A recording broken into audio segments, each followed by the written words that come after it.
o aspecto meramente jurídico-constitucional.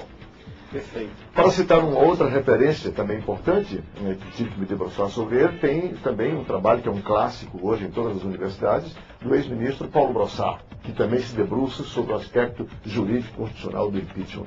Eu então vi que havia um espaço para se fazer um trabalho original, pesquisando o impeachment, o fenômeno político do impeachment. E foi isso que nós fizemos. Agora, você acredita numa tese que circula não somente no meio acadêmico, mas também no meio jornalístico, de que um dos graves erros do presidente Collor foi não ter se preocupado em construir a sua governabilidade, isto é, construir uma base de apoio na Câmara dos Deputados e no Senado? Esse foi o erro fatal do presidente? Certamente, ao lado de outros tão graves quanto esse, mas este foi o determinante. E eu vou usar aqui, não é uma interpretação minha, vou usar palavras do deputado José Genuíno, que era líder do PP na época, liderou o Fora Collor. Dentre os muitos entrevistados, daqui a pouco nós vamos falar sobre eles, porque nós optamos pelas fontes primárias, o José Genuíno é uma das personagens que nós entrevistamos.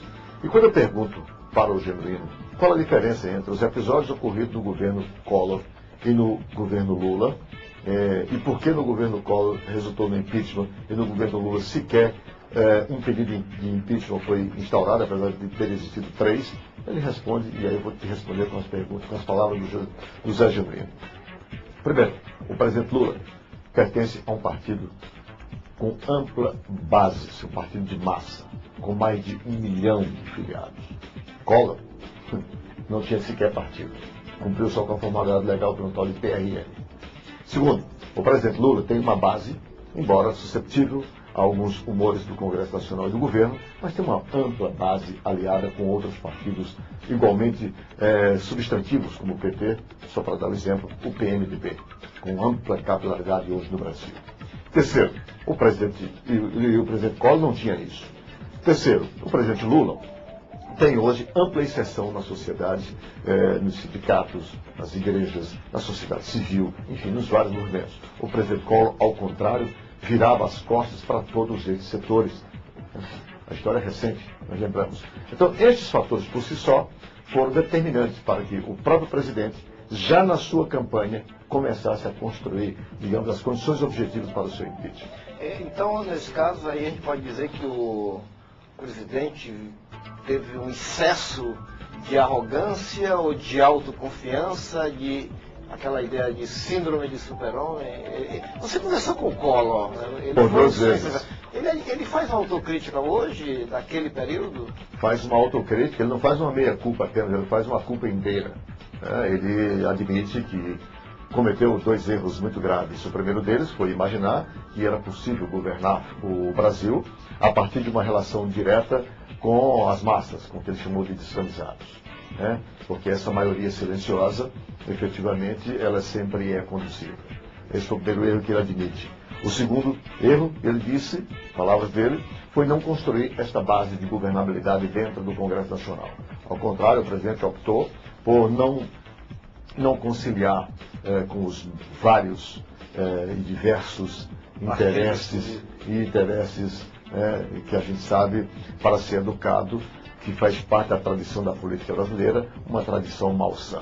Ele admite que esses 2 pecados ele cometeu, e isto foi fatal para que se iniciasse, portanto, a construção do episódio que acabou culminando com o impeachment. Sara.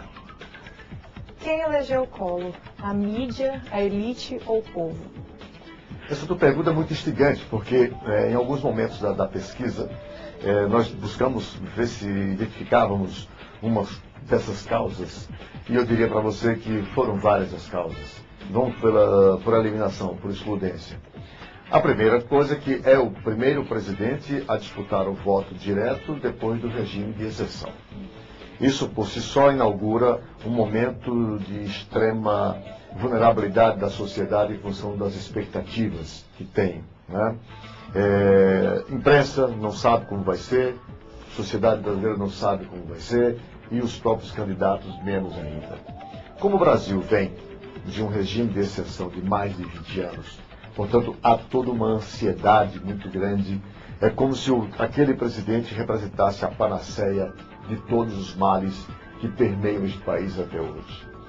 Aí o presidente Collor entra neste vácuo, porque apesar de disputar com políticos da estirpe de Ulisses Guimarães, estirpe moral e política, Ulisses Guimarães, Mário Covas, Fife Domingues, só para citar aqui, Brizola, o próprio Lula, só para citar esses 5 de maior visibilidade, todos esses representavam aquilo que a sociedade considerava, em determinado momento, a mesmice.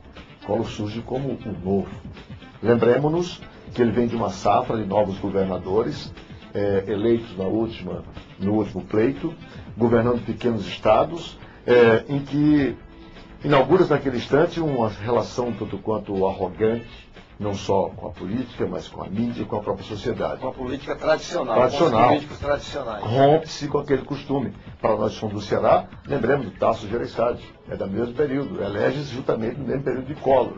Como foi o comportamento de Tasso no Ceará? Não foi rompendo com todas essas estruturas?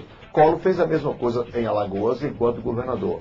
Quando foi disputar a presidência da República, imaginou que poderia governar o Brasil como governou Alagoas. Só que a diferença é muito grande. Arnaldo, ainda pegando o gancho da... Então, só para completar a resposta da Sara, isso, que ela coloca 3 elementos. Então, quem elegeu o presidente, na verdade, foi a mídia, foi a sociedade civil dita organizada, que depois de tentar outras opções, não viabilizando, resolveu então aderir ao presidente Collor, e também os descamisados para os quais o presidente Collor sempre falou desde quando se pretendeu candidato. Então, essa